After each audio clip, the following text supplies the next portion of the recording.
47 trucks, sealed, unmarked, rolling slowly toward the border engines, cold as their cargo. No license, no documentation, no questions answered until Ibrahim Traoré ordered them stopped. At first glance, logistics trucks, but what were they really carrying? Grain machines aid numb. What they carried could rewrite the future of a continent. Why did they travel at night? Why were the drivers foreign trained?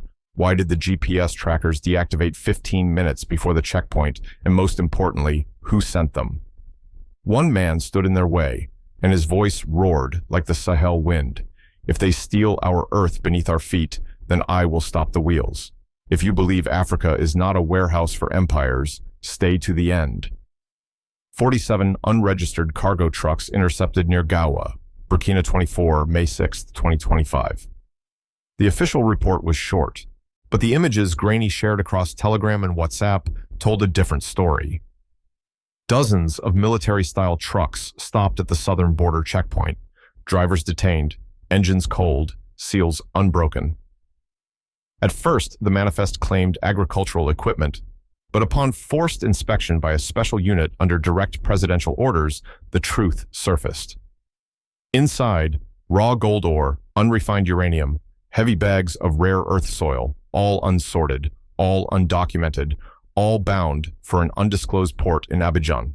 No licenses, no export approval, no national oversight. By nightfall, President Ibrahim Traoré appeared live on national television, standing beside the actual cargo, his tone composed, his eyes burning. They've treated this land like a free warehouse. But starting today, every wheel that rolls without the people's consent is a crime, and every grain stolen will return to the hands it was taken from. The crowd erupted in cheers across marketplaces and radios, but this was just the beginning, because what the world saw was just one convoy. The truth behind it was an entire system. Ibrahim Traoré had seen this before, not the trucks, not the gold, but the silence. It always began with silence. Empty forms, disappearing files, polite smiles from partners in air-conditioned embassies. But this time he was ready. 6 months before the 47 trucks rolled toward Gawa, Traoré received an anonymous message. It was a voice note, scratchy, garbled, a truck driver's voice trembling. They're loading it at night, covered in tarps. They say it's farming tools, but I saw the barrels. It glows. That night, Traoré didn't call a meeting. He called a funeral symbolic private in the courtyard of the presidential palace. They burned old contracts once signed under colonial frameworks. They poured dust over maps carved by corporations. And then he said, "Tonight we bury the lie, and tomorrow we build the eyes." Out of that ritual came Project Earthwatch, a decentralized network of watchers, farmers trained to track tire patterns, truck mechanics documenting strange repairs, retired customs officers paid in rice, not coins. Zeta, the infamous hacker recruited back to monitor cross-border communications. For months, nothing surfaced, until one day a simple GPS ping from a decommissioned mining site in Tapoa flared back to life. Then another, then 47 activated in sequence. Zeta cross-referenced the signals with satellite imagery. What looked like logging convoys weren't logging at all. They were pulling minerals from zones officially declared inactive. And so the pattern emerged: hidden roads, ghost licenses. A network so deep it didn't just dodge taxes, it dodged sovereignty. Traoré looked at the data and whispered, "They didn't just steal from us. They built a highway through our blindness." And so he sharpened his vision quietly, relentlessly. The plan was never to block the trucks. The plan was to watch who ran when they did. Traoré understood this wasn't a theft. It was a ritual, a repeated act of erasure executed in bureaucracy disguised in aid. So he set a trap, not a force, but of exposure. Under Project Earthwatch, Phase 2 began. The Ministry of Interior issued a routine update to all border posts, new export permit codes. Meanwhile, none were issued for 3 entire weeks. Every single truck that passed during that time was undocumented by design. And they came, not 10, not 20, 47. each registered to a shell company with vague names like Sahel Freight Forwarding or Ecologix Holdings. Each driver trained in foreign military academies. Each shipment headed for the Ivory Coast to be flown offshore before detection. Zaida intercepted emails between corporate agents in Abidjan and a Dubai-based commodities broker confirming the delivery route. Code word clean sand, real meaning uranium concentrate. But here's what stunned even Traoré. Several of the companies weren't rogue actors. They were subcontractors of larger Western NGOs operating under humanitarian missions. One, in fact, had signed an agreement to build solar panels in rural Burkina Faso. The same week, it moved 12 tons of rare earth soil past Gawa. They put the flag of mercy on the truck, Traoré said, shaking his head. But inside, they carried war. Then he authorized the final move. Cameras hidden along the border were activated. A forensic logistics team went mobile. Arrest teams stationed in plain sight, disguised as rice vendors and surveyors. The country held its breath. And on May 6th, at 05:42 a.m., the first truck was stopped. The gears of theft had turned for decades, but now the axle had cracked. The scene at the Gawa border was surgical. No sirens, no shouting, just the quiet efficiency of a nation reclaiming its breath. Each of the 47 trucks was escorted not to a police depot, but to a public stadium, repurposed overnight as an audit zone. Cameras rolled, journalists were invited, citizens gathered by the thousands. Traoré arrived at dawn. He walked along the line of trucks in silence, flanked by farmer students and veterans. Not a single foreign official was present. This was Burkina Faso's moment. He climbed a small platform made of local timber, held a fist to the crowd, and spoke not in French, but in Moré. You cannot stop what you cannot see. So we opened our eyes, and now we open the world's. Then with one nod, the containers were opened live on national television. Inside, raw gold hidden in sacks marked fertilizer, canisters of uranium concentrate sealed in oil drums, bundled rare earth soil layered beneath charcoal, and in one truck, beneath crates of supposed school supplies, a crate marked Embassy Return. Inside, encrypted communications gear, advanced surveillance tools, and forged IDs. Gasps filled the stadium, cries, rage, then thunderous applause. Traoré turned to the cameras and said, "They moved like ghosts, but we followed their footprints. They wore the mask of trade, but their hands dug graves." The country erupted. Within hours, social media flooded with the hashtag 47 ghost trucks. Elders in Bobo Dioulasso declared a national day of cleansing.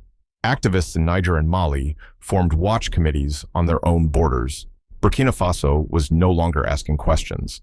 It was answering history, and now the world would have no choice but to hear. The news didn't just ripple, it detonated. International outlets scrambled. Burkina Faso intercepts illegal convoy. What does it mean for regional security? Traoré plays with fire resource. Nationalism or political theater. Rare earth seizure could destabilize global tech supply chains, but in Ouagadougou, no one flinched. Because this wasn't theater. This was the unveiling of an empire.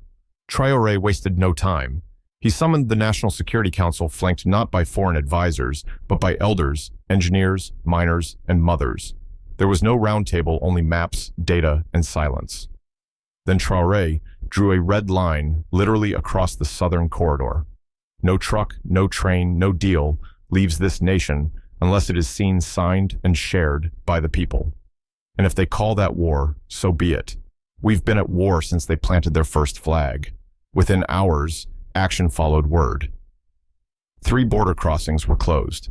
9 export licenses were revoked. The directors of 2 development NGOs were placed under house arrest. Then came the masterstroke. A nationwide broadcast aired raw footage from Project Earthwatch, spliced with contracts, drone feeds, and one damning moment, a Western diplomat in a closed-door meeting saying, "The Burkinabe won't notice. We've done this for years." The country erupted. In Kaya, women marched in silence, each carrying a single handful of red soil. In Tenkodogo, children planted trees beside empty mines. In Ouagadougou, artists painted murals of trucks dissolving into roots titled, "What They Took, We Grow Back." Foreign envoys called it unprecedented. Mining companies called it a geopolitical crisis. The people of Burkina Faso called it something else, homecoming. Because for the first time, what lay beneath the earth had a protector above it. The backlash came swift, but Traoré didn't blink. Within 48 hours, the French Foreign Ministry demanded access to the seized trucks. A Canadian mining consortium froze investment talks. A leaked EU internal memo referred to Traoré as a security risk with ideological tendencies. And yet, on the streets of Burkina Faso, unity burned brighter than fear. Across the country, spontaneous rallies bloomed like desert flowers after the rain. In the north, Tuareg caravans encircled village squares in peaceful defiance. In the south, traditional drummers marched through markets chanting, "No more ghosts in the ground." University students performed public readings of Traoré's speech beside mine entrances. Farmers held bonfires where old trade contracts were fed to the flames. In a symbolic move, 7 mining permits were ceremonially returned to the state, the physical paperwork buried beneath a new tree planted in the capital square. And in a defiant address before the Pan-African Economic Council, Traoré made it plain. Let no man mistake our silence for consent. These trucks carried more than minerals. They carried arrogance, entitlement, and memory of conquest. But that era is gone. This land is not a corridor. It is a country. Then came the moment no one expected. He held up one of the confiscated forged IDs and read the alias aloud. This is the face of theft, in our time disguised digital and diplomatic. He looked into the camera, and to those still planning to move what is not theirs, hear me now, you will find no road out, only judgment in. The crowd roared. Online #NoRoadOut trended across the continent. And as the sun set on that burning week, the people knew. Burkina Faso had not just stopped trucks. It had stopped time and turned it back toward truth. The trial didn't happen in The Hague. It happened in Fadangourma, in an open-air court, surrounded by the same red earth they once smuggled beneath.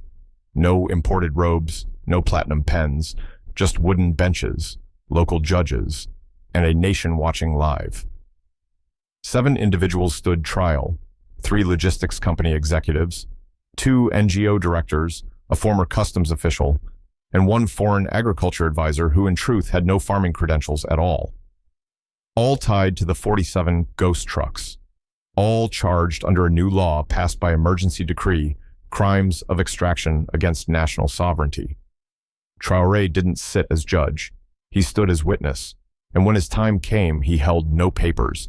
He read from memory. They wrote contracts. We wrote birth records. They drew roads. We dug graves. They wore badges. We buried brothers. Then he raised a vial of water collected near a uranium dump site. This was the price of silence. And I say never again. He walked to each defendant, laid a copy of the Constitution in front of them and said, "You thought we wouldn't read this, but our ancestors etched it into the drum, into the fire, into our sleep." One of the NGO directors began to cry, but it wasn't remorse. It was fear, because the evidence kept coming.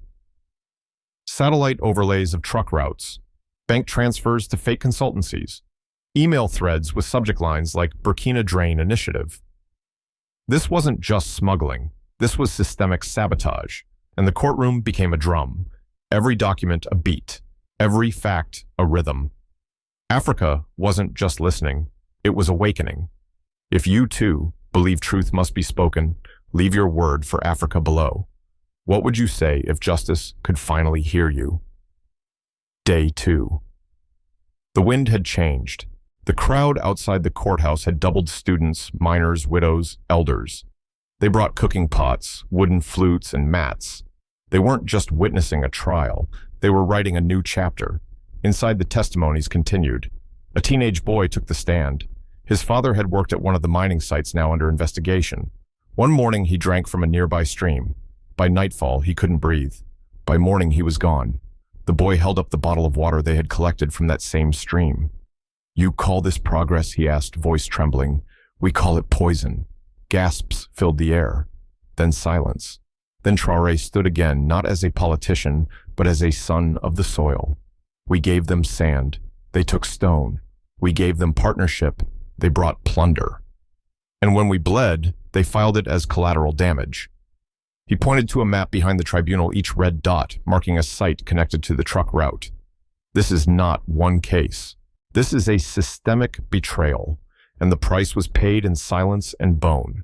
Then he asked the crowd, "Shall we leave this to another committee, another UN report, or shall we rise and reclaim the dignity they buried beneath our feet?" They answered not with words, but with a chant, "Our land, our breath, our turn." The judges nodded, and the trial turned from prosecution to pronouncement. This was no longer about guilt. It was about guarding the future. Because what was at stake wasn't just minerals. It was memory. The verdict fell like thunder. All 7 defendants were found guilty, not just of smuggling, but of economic subversion, environmental terrorism, and collusion with foreign agents. They were sentenced not to exile, not to prison in ivory towers, but to community reparations under public surveillance. Forced labor on national reforestation projects, mandatory testimony in school curriculum documentaries, and lifetime bans from operating within any resource sector on African soil. But the most powerful punishment was not legal. It was symbolic. Each convict was ordered to carry a sack of contaminated soil from the Gawa corridor and place it at the base of Burkina Faso's newly planted Tree of Remembrance in Ouagadougou. A tree planted with ashes of the first contract ever signed under colonial rule. Traoré stood beside the tree as they approached. He didn't gloat. He didn't speak. He simply placed his hand on the soil and whispered, "Return what was stolen. Bury what was false. Let the roots do the rest." And then he turned to the crowd. "We will not live beneath boots disguised as briefcases. We will not raise our children in the shadow of exploitation." He raised the Constitution. This paper was once a shield they mocked. Now it is a sword. That night, children across the country were told a new bedtime story. The day truth put on boots and stood its ground.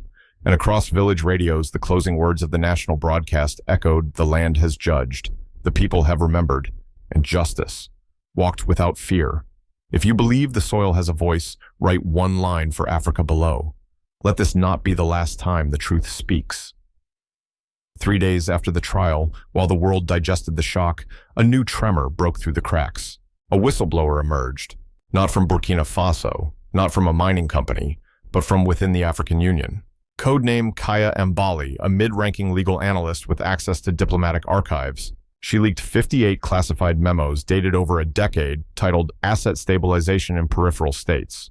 The documents detailed tactical lobbying of small African nations through foreign aid conditionalities, quiet bribery of customs offices and port authorities, strategic blacklisting of African leaders who opposed extraction contracts. One memo read, "Ensure no state retains sovereign control over rare earths for more than 2 fiscal quarters." Another, marked highly sensitive, described a plan called EchoGate, a coordinated effort to allow friendly NGOs to embed personnel inside government infrastructure departments. Kaya Mbali included one final document, a diplomatic cable sent from an EU representative to the Canadian embassy, dated just 1 month before the trucks were intercepted. It said, "Traoré grows louder. Recommend containment via fiscal pressure or reputational damage. Prepare media narrative in case of unexpected confrontation." And then came the twist within the twist. Kaya Mbali signed her statement with her full name and a message. "I was born in Congo, educated in France, and I now choose to stand with Burkina Faso.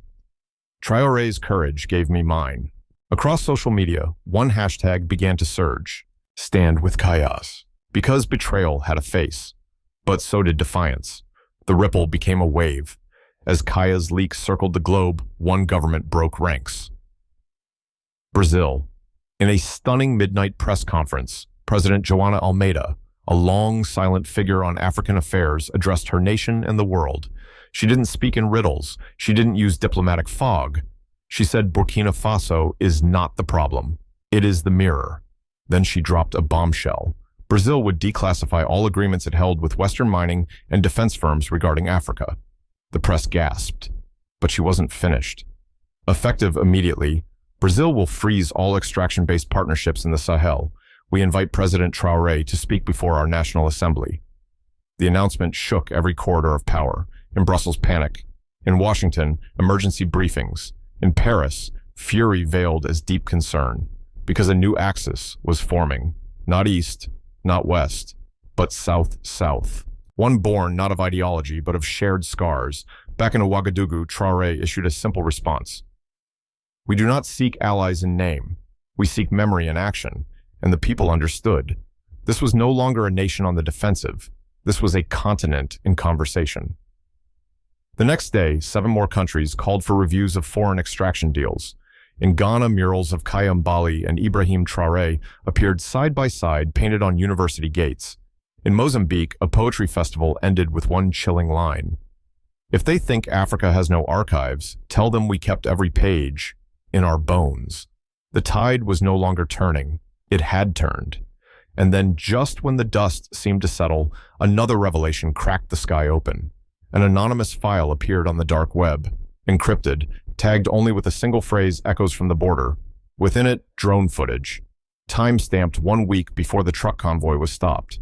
The video showed the trucks parked in a private compound near the border, but what shocked everyone was what came next. Foreign military personnel, not just mercenaries unloading and repacking the containers. One wore a patch from a NATO member state. Next to them, crates labeled "Medical Relief, Urgent." Inside, stacks of gold ore and uranium fragments, vacuum sealed and tagged with port destinations.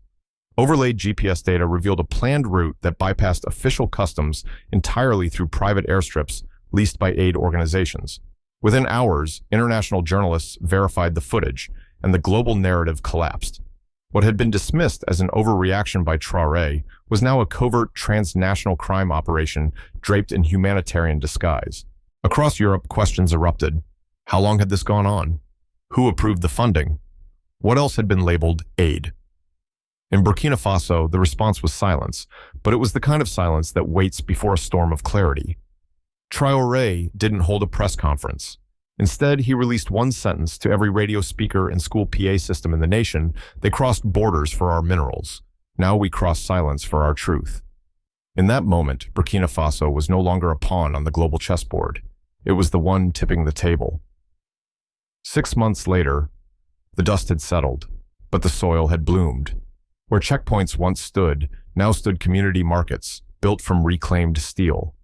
Children who once watched convoys roll through in fear, now raced bikes on roads paved with justice. Burkina Faso was still poor, but no longer plundered. Still small, but no longer silent. New public schools taught not colonial timelines, but African innovation and sovereignty.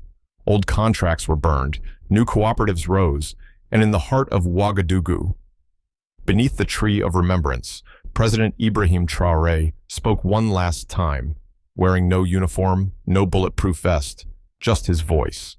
We did not ask permission to be free. We stood up because we had to. This land is not for sale. This future is not up for negotiation. Not anymore. He raised one fist. For the child with soil in their hands. For the elder who remembers when freedom was a whisper. For the continent that will never again bow. And across the square a new chant began. The trucks are gone, but the people remain. If the spirit of Ibrahim Traoré touched your heart, share this story. Subscribe to this channel. Join the journey of an Africa that no longer bows. If you believe Traoré is a blessing to Africa, pass this flame forward. May God bless this continent land of strength of memory of rising suns.